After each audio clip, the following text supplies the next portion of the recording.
اللہ یہ چاہتے ہیں کہ آپ اگر فقیر بھی ہو مزاج کیسا رکھو؟ شہزادوں والا. سمجھ میں آ رہی ہے بات کہ نہیں آ رہی ہے؟ فقیر بھی ہو مزاج کیسا رکھو؟ شہزادوں والا. اور ہمارے حضرت نے رکھا. فرماتے تھے میں جب مدرسے میں دارالعلوم کورنگی میں شیخ الحدیث تھا, کتنا بڑا مدرسہ اور وہاں کے شیخ الحدیث, تو حضرت مفتی محمد شفیع صاحب رحمہ اللہ تعالی نے فرمایا کہ دارالعلوم کورنگی میں جو بیل ہے اس کی تنخواہ یہاں کے شیخ الحدیث سے زیادہ ہے. پہلے حل بھی چلایا جاتا تھا نا وہاں, اس پہ زیادہ خرچہ ہو رہا ہے, تنخواہیں بہت تھوڑی تھیں, وسائل نہیں تھے. لیکن فرماتے ہیں ایسی ٹھاٹ باٹ والی زندگی میں نے رکھی ہوئی تھی کہ لوگ مجھ سے قرضہ مانگنے کے لیے آتے کہ بہت بڑا سیٹ ہے بھائی, سمجھ رہے ہیں. ہمارے حضرت اپنے گھر والوں کی بہت تعریفیں کرتے تھے کہ اللہ نے مجھے ایسی زوجہ دے دی, ایسی زوجہ دے دی, شکر گزار. فرمایا اس غربت میں اس نے میرے ساتھ, حضرت اس کو غربت نہیں کہتے تھے ان حالات میں, کیونکہ حضرت کہتے تھے غربت تھوڑی ہے, 2 وقت کی روٹی پیٹ بھر کے ملے, غربت کہاں ہے یہ. لیکن ان حالات میں کبھی کوئی جملہ ناشکری کا گھر والوں کی زبان سے میں نے نہیں سنا.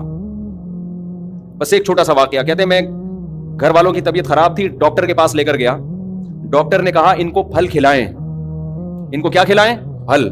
ان کی صحت اس لیے خراب ہو رہی ہے, پھل فروٹ نہیں کھانے کو مل رہے. حضرت کہتے ہیں میرے پاس فروٹ کے پیسے بولو نہیں تھے. تو میں نے ڈاکٹر کو تو نہیں کہا کہ پیسے نہیں ہے, جو آدمی نا ایسے بیٹھ کے پیسے ہی نہیں ہے ایسے شروع ہو جاتا ہے وہاں بیٹھ کے, تاکہ ڈاکٹر زکات تو دینا شروع کر دے.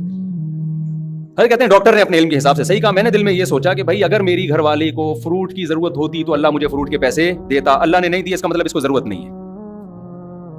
انہوں نے بھی یہ سوچا حضرت کے اہلیہ نے کہ اگر مجھے فروٹ کی ضرورت ہوتی تو اللہ میرے شوہر کو فروٹ کے پیسے دیتا, نہیں دیے, یہ جو دال روٹی پہ سیٹ ہو گئے نا اسی پہ چلتے رہو.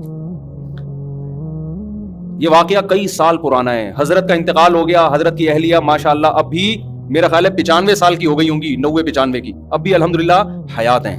پھر حضرت کے پاس آخر عمر میں پیسہ بہت آیا, رزق کے دروازے اللہ نے کھول دیے.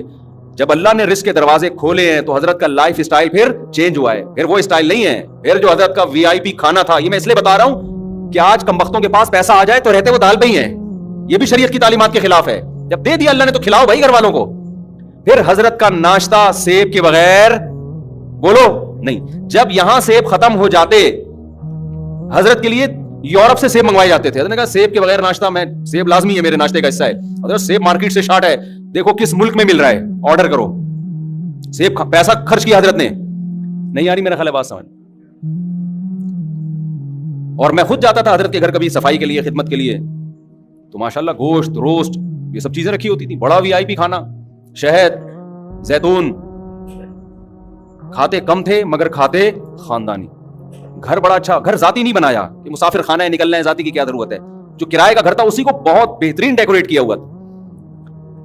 ایسا گھر جا کے سکون ملتا ہے یار کہ شیش محل میں آ گئے ہیں, کہاں آ گئے. کنجوس آدمی پیسہ آنے کے بعد بھی خرچ بولو نہیں کر. پھر گاڑی حضرت نے رکھی, ایسی گاڑی, شو روم گئے گاڑی خریدنے کے لیے نا کہ بھائی گاڑی چاہیے. اس نے کہا یہ گاڑی, انہوں نے کہا گاڑی دکھا, گاڑی مذاق نہیں کر بھائی تو, یہ گاڑی اسٹائل ہی چینج ہوا نا, تکبر والا نہیں, یعنی اللہ کی نعمت کے لیے. آج جب پیسہ ہو تو کنجوس, یہ قرآن کہتا ہے, جب اس کو خیر پہنچتی ہے پیسہ آتا ہے منوعا, کنجوس بن جاتا ہے انسان. اور جب قرآن کہتا ہے جب غربت ملتی ہے انسان کو ناشکرا ہو جاتا ہے. تو قرآن کہتا ہے انسان جو ناشکرا ہے جب غربت ملتی ہے اس کو شور شرابہ, چیخنا چلانا, شکر نہیں ادا کرتا, جزا فضا صبر نہیں کرتا.